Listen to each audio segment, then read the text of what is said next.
Real Bus está de volta à estrada. Uma volta responsável e controlada, seguindo todo o protocolo de higiene recomendado pelas autoridades de saúde. Uso obrigatório de máscaras, álcool em gel para todos, higienização completa dos ônibus e renovação do ar a cada minuto durante o trajeto. Se o seu destino for João Pessoa, Campina Grande, São João do Cariri, Serra Branca, Sumé, Monteiro, São José dos Cordeiros ou São Sebastião do Umbuzeiro, conte com a gente. Mesmo em tempos desafiadores, o compromisso da Real Bus é com a sua satisfação.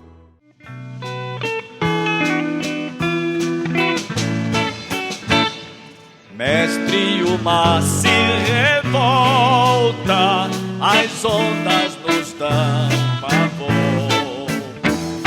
O céu se reveste de trevas, não temos um Salvador. Não se te dá que morramos, podes assim dormir, quando a cada momento nos vemos já prestes a submergir. Bem calma agora. As ondas atendem ao teu mandar. Sossegai, sossegai, seja o encapelado mar, a ira dos homens ou gênio do mal. Das águas não podem naufragar, que leva o Senhor, Rei dos céus e o mar. Pois todos ouvem o teu mandar. Sossegai, sossegai, convosco estou para vos salvar.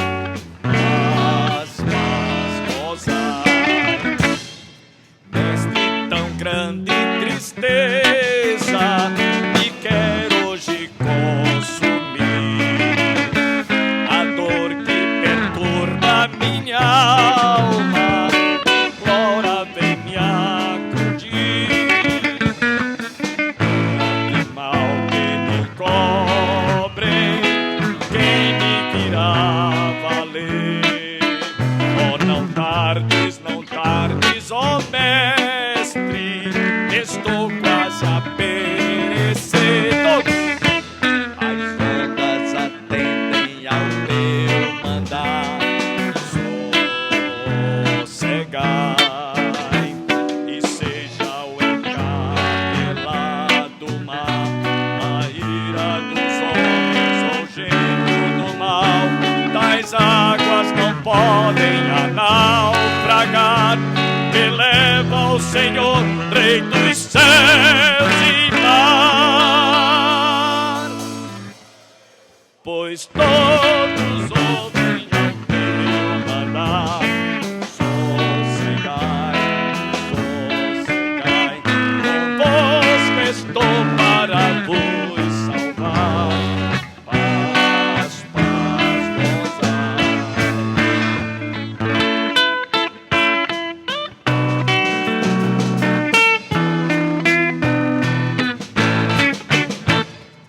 Mestre, chegou a bonança, em paz vejo o céu e o mar.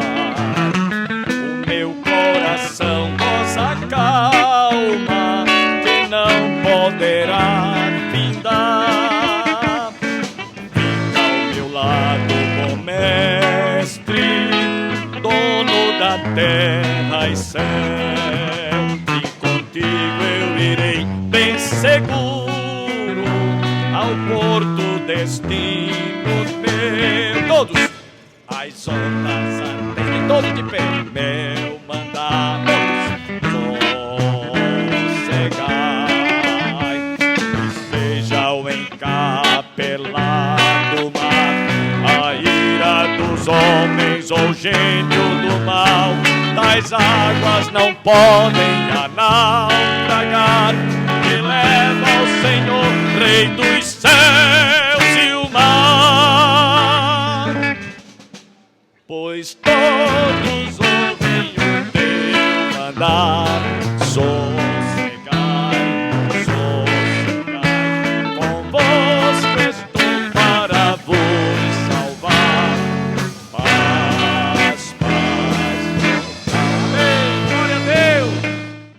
Que bom, que alegria estarmos juntos nessa manhã de quinta-feira, hoje 12 de agosto. Se você não sabia, hoje celebra-se o Dia Nacional das Artes.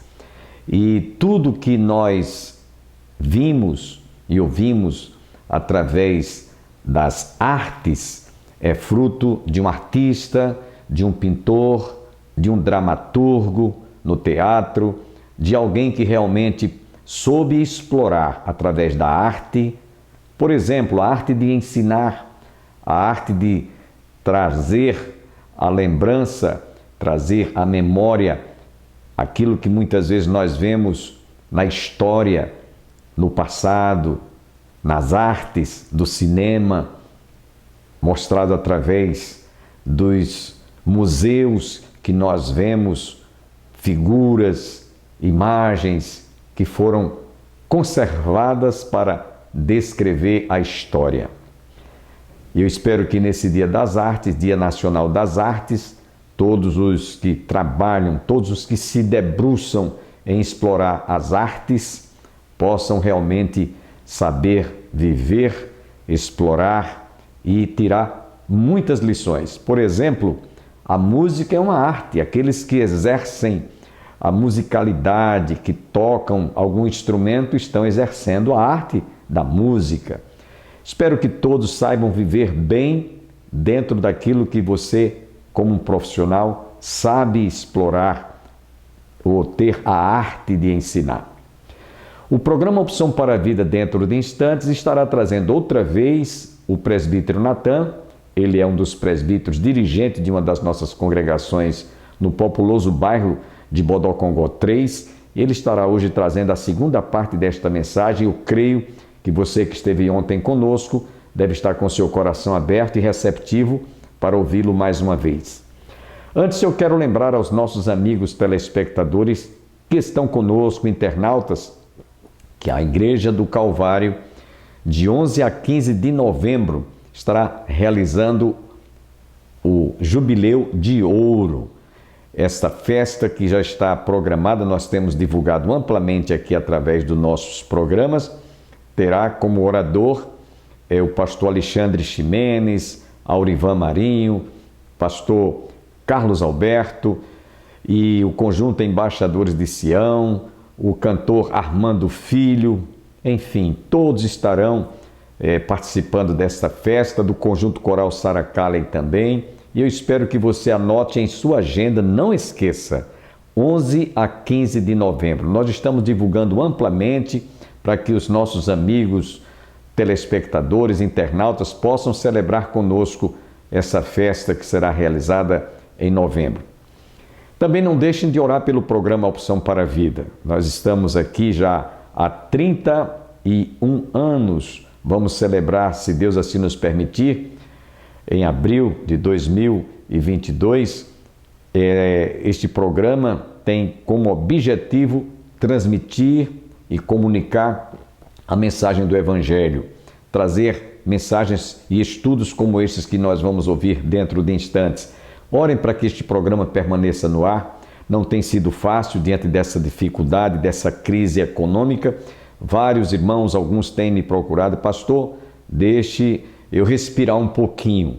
Eu estou sem condições de manter ou de ajudar a contribuir para que esse programa permaneça no ar. E aí nós temos buscado em outras pessoas ajuda, o apoio, e alguns têm sido receptivos, têm realmente nos dado o apoio. E eu espero que você, no mínimo, ore para que este programa não saia do ar. Eu fico profundamente agradecido. E se você desejar nos ajudar, você poderá fazê-lo através da conta bancária, agência Banco do Brasil, 3331/meia dúzia, que aparece aí abaixo, e o conta corrente 7551/5, agência Banco do Brasil. Nós ficaremos agradecidos por aqueles que puderem e desejarem nos ajudar a manter este programa no ar. Não deixe esta chama se apagar. Fiquemos, portanto, agora com o presbítero Natan trazendo a segunda parte desta mensagem.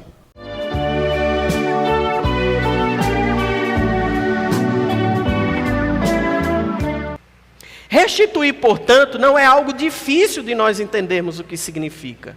Restituir é algo que eu tinha, é algo que estava sob minha posse, sob minha guarda, sob minha tutela, que por alguma coisa não está mais, mas a ideia de restituição é reaver aquilo que fora então tirado da minha posse. E o que Davi então diz aqui categoricamente é: restitui-me a alegria. Nota que quando ele diz restitui-me a alegria, significa dizer que ele já havia provado dessa alegria. Essa é a ideia de restituição. Davi já havia experimentado que de fato é participar da salvação de Deus. Sabe, meus irmãos, nós temos alguns versos muito claros em que Davi mostra que ele experimentava essa alegria grandiosa que ele agora pede para ser restituída. Por exemplo, no Salmo 21 e verso 1, o salmista vai dizer: o rei se alegra na tua força. E aqui, irmãos, algo bem interessante nesse Salmo 21 e verso 1. Nota o espírito de Davi como era algo diferente. Davi, dos reis de Israel, foi o rei que consolida a monarquia em Israel e que tudo quanto conseguiu, pelo menos a maior parte, de tudo quanto ele conseguiu de territórios para o povo de Israel, foi na base da espada, foi na base da força, foi na base da luta. E diferentemente de Nabucodonosor, que lá em Daniel, ele passa, olha para a Babilônia e diz: eu tudo conquistei isso pela minha força. Não foi assim que Davi se comportou. Davi foi o contrário, porque Davi entendia que a força dele, na verdade, vinha de Deus. Por isso ele diz lá: o rei se alegra na tua força. Nota que no Salmo 23, verso 5, um salmo que a maior parte da cristandade conhece, seja protestante ou não, seja cristão verdadeiro ou não, conhece o Salmo 23, o Salmo do bom pastor. E esse salmista vai lá dizer no verso 5 o seguinte: o meu cálice transborda. O cálice transbordando era uma figura poética, uma figura de linguagem, lá no Antigo Oriente, que tinha uma profunda ligação com a ideia de felicidade. Davi, portanto, quando dizia o meu cálice transborda, era uma maneira dele dizer: tu me fazes feliz. É interessante, irmãos, nós notarmos que esse rei também vai dizer no Salmo 34, verso 1, ele vai dizer assim: bendirei o Senhor em todo o tempo.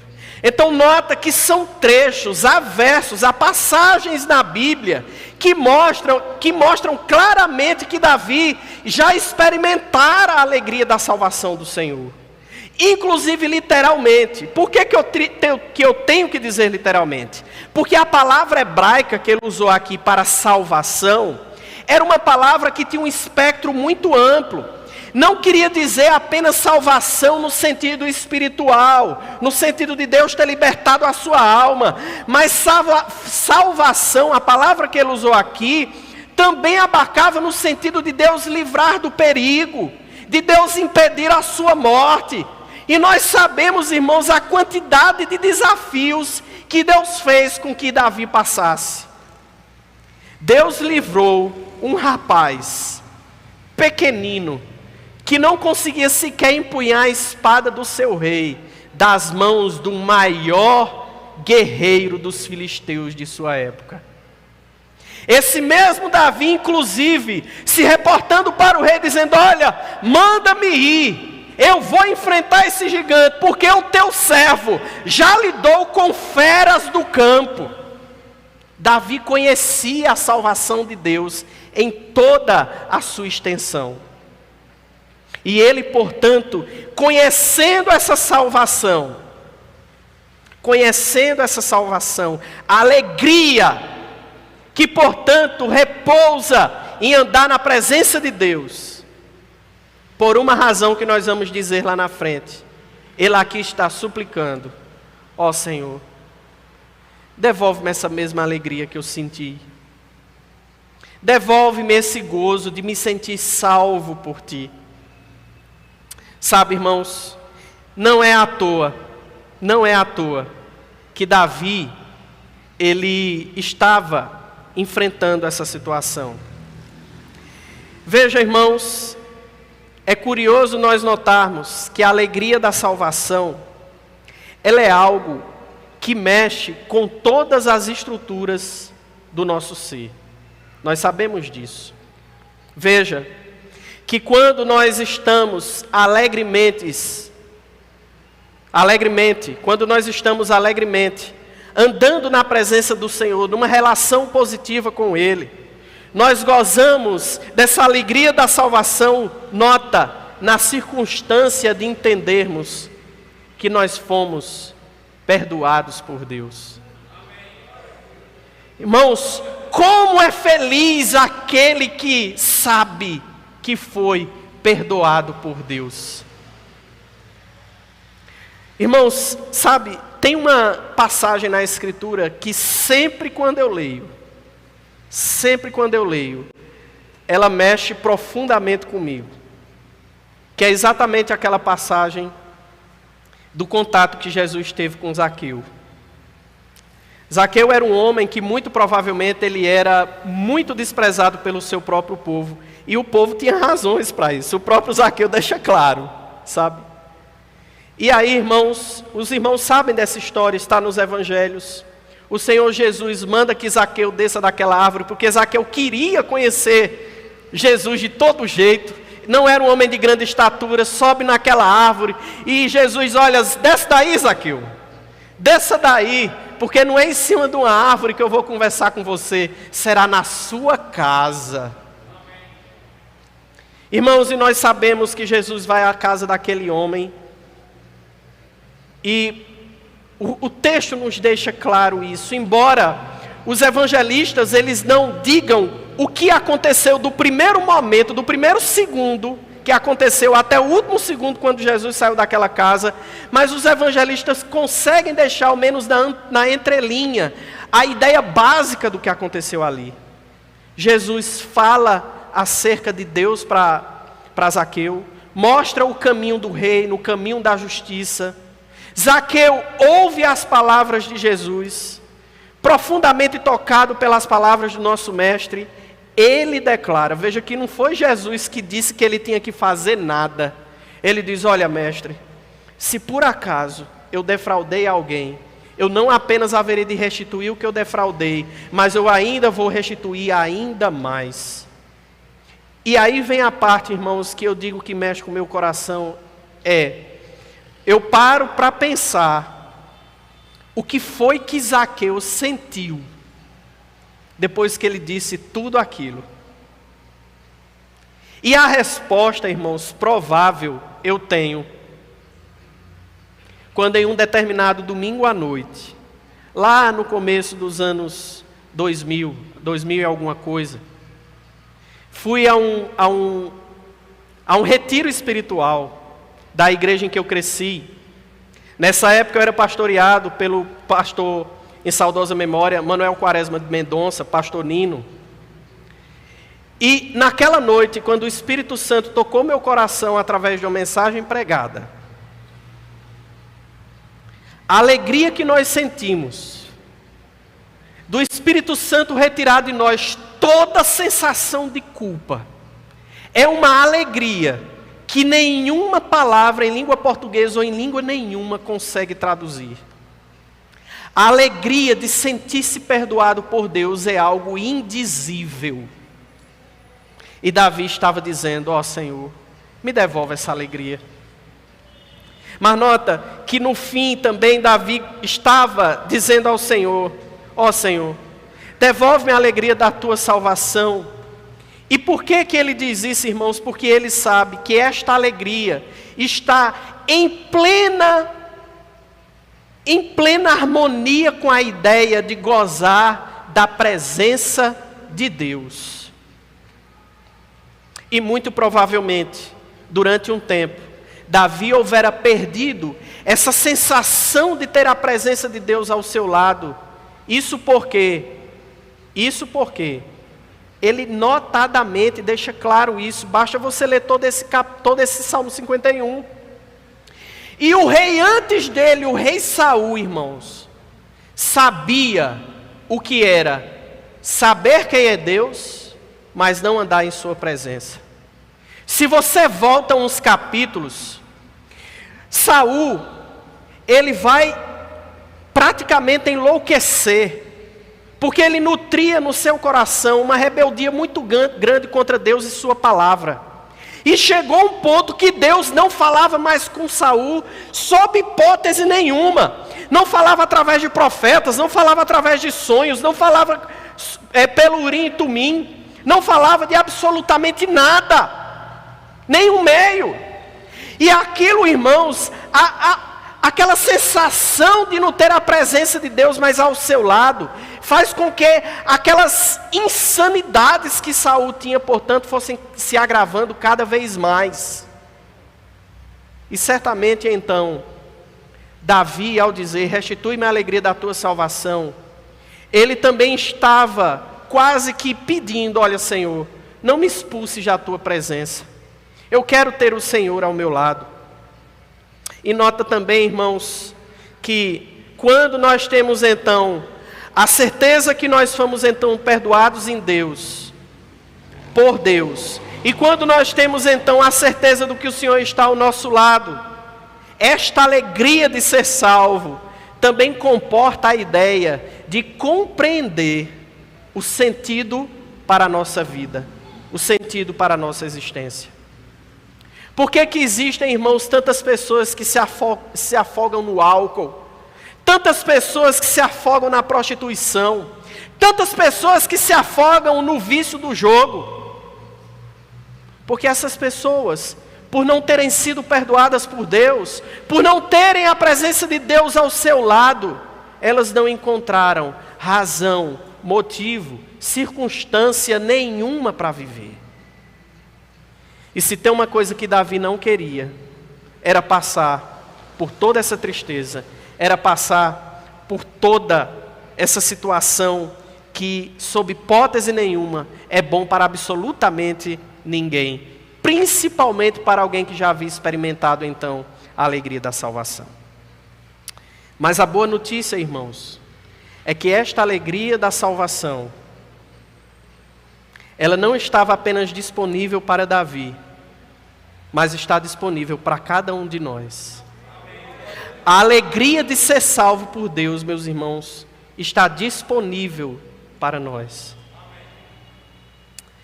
E talvez aqueles que estão nos acompanhando nas redes sociais estejam se perguntando, né? Mas como é que eu posso então provar da alegria da salvação? Como é que eu posso então, se o presbítero Natan está dizendo que esta alegria da salvação está acessível a mim, como eu posso então alcançá-la? Eu respondo, irmãos, essa pergunta com apenas uma palavra: Evangelho. O Evangelho, prestem atenção nisso, é o meio pelo qual cada um de nós experimenta a alegria da salvação. Porque o Evangelho nos diz que um dia nós não tínhamos essa alegria. Nós não tínhamos nem sequer a esperança de sermos salvos por Deus. Mas o Senhor Pai, mesmo com os nossos delitos e pecados, Ele envia o Seu Filho Jesus Cristo para morrer na cruz naquele lugar. Aquela cruz que era lugar para cada um de nós estarmos. E Ele morreu aquela morte, irmãos, para que nós pudéssemos ter a vida dEle.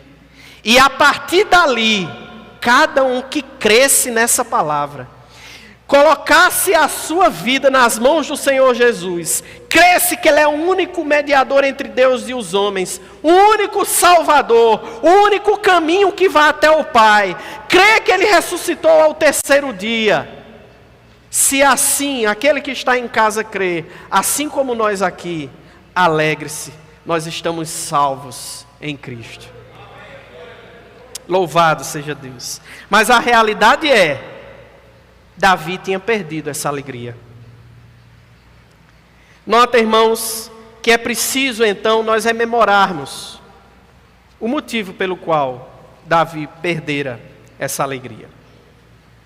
Se você abrir a Escritura, lá em 2 Samuel, lá no capítulo 11, essa história, ela vai basicamente ela vai ocorrer no capítulo 11 o problema, e Deus envia o profeta Natã para repreender Davi no capítulo 12. O que aconteceu? Era tempo de guerra. O que é muito curioso é que o maior rei guerreiro de Israel, que era Davi, decidiu não ir à guerra. Ficou em casa. E o que aconteceu? Naquele momento em que ele estava no seu palácio, contemplou uma mulher tomando banho e fez com que essa mulher fosse conduzida à Câmara Real, e ele então teve uma relação íntima com essa mulher. Note bem, irmãos, que nós não estamos falando de uma mulher solteira, nós estamos falando de uma mulher casada, Batseba. Para um pouco para pensar que naquela época não tinha essa história de Batseba dizer assim, eu não vou. Se ela não fosse, muito provavelmente ela seria morta, porque a palavra do rei era ordem.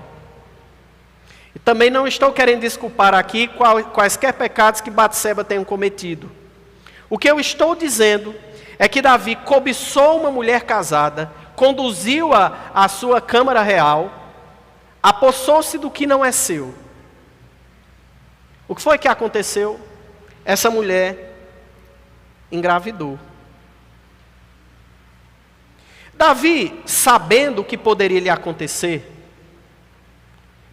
ele escreve uma carta, dá uma ordem, melhor dizendo, para que Urias, que era o marido dessa mulher, viesse até a sua presença. Esse recado foi dado e Urias se apresenta diante do rei. O curioso, irmãos, eu quero que vocês prestem muito atenção nisso aqui, é que Urias foi até Jerusalém de novo, mas prestem atenção, ele não desceu à sua casa, não foi tomar sequer um cafezinho na companhia de sua esposa, ele foi direto para o palácio. E Davi disse assim, olha Urias, você já está aí muito tempo lá nos campos de combate, faça o seguinte, desça até a sua casa, passe um tempo na sua casa, depois você regressa. E Urias, irmãos, foi mais nobre do que o rei. Parafraseando o que Urias disse, foi o seguinte, meu rei, com todo o respeito e devoção que eu lhe tenho, não passa na minha cabeça fazer tal coisa. Como poderia eu ir para minha casa, para os braços da minha esposa, sabendo que os meus irmãos estão dando as suas vidas no campo de batalha? Meus irmãos, presta atenção na tapa de luva de pelica que um simples soldado deu na cara do maior rei de Israel. Davi, não contente, não satisfeito com o seu pecado, ao invés de confessar o seu pecado e abraçar todas as consequências que lhe fossem, portanto, devidas, ele desceu a um nível ainda pior de corrupção. Escreveu uma carta. Essa carta estava praticamente a pena de morte por absolutamente nenhum crime por parte de Urias, seu súdito. E Urias entrega em mãos ao seu general, ao general de Davi. E o que foi que aconteceu? O general cumpriu com a ordem de Davi. Faça o seguinte, coloque Urias na linha de frente. E quando o negócio estiver bem apertado, quando os valentes, os homens mais valentes estiverem do lado de lá, recuem. Aqui, irmãos, eu quero fazer algumas considerações. Primeiro, pensa num livro que cada vez mais que eu leio, mais eu creio nele, que é a Sagrada Escritura. Eu vou dizer por quê. Porque se fosse um livro de fantasia, Os erros dos heróis eram colocados debaixo do tapete. Sabe o que é que a Bíblia faz com Davi, que era o homem que foi chamado segundo o coração de Deus, que é o homem pelo qual dele veio o nosso Senhor, inclusive, de sua descendência? A Bíblia não mascara o erro dos grandes heróis narrados por ela. A Bíblia deixa muito claro, ela não joga absolutamente nenhuma poeira para debaixo do tapete, mas ela mostra que todo homem pecou, todo homem naturalmente é destituído da graça de Deus. O único que não pecou jamais foi Jesus Cristo, nosso Salvador. E é exatamente por isso que não há salvação em nenhum outro nome, porque só Ele é justo. Quanto mais eu leio a Bíblia, mais digno de confiança esse livro se torna para mim, porque eu percebo que até mesmo Davi pecou. A Bíblia não mascara o erro desses grandes homens. Uma segunda coisa que eu quero mencionar aqui, que praticamente está embrincada nessa primeira que eu disse, é que nós devemos ter muito cuidado, mesmo depois de crentes, com o pecado. Graças a Deus, porque nós podemos ter uma visão daquilo que a palavra de Deus nos mostra, nos revela e nos dá discernimento para compreendermos o sentido escriturístico, o sentido que Deus, através da sua palavra, revelou a nós por inspiração verbal e plenária aos seus escritores. Amanhã você está convidado a continuar ouvindo a conclusão desta mensagem ministrada pelo presbítero Natan. Até amanhã.